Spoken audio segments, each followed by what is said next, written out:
मित्रांनो, स्वामी बोलतात, सुखासाठी कुणापुढे हात पसरू नका.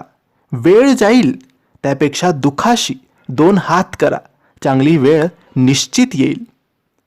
माझा हा निवांत क्षण नसून तुझ्या कर्मावर मी नजर ठेवून आहे. वर्तमानात असताना नामात राहा. तू स्वतः निस्वार्थ कर्माचा रोप लाव. कोणाच्या आशेवर, मदतीवर अवलंबून राहू नकोस, कारण त्या रोपावर येणाऱ्या फळावर अधिकार फक्त तुझाच असेल. मितभाषी असतो सदा सुखी, व्यर्थ बोलेल तो होईल दुखी.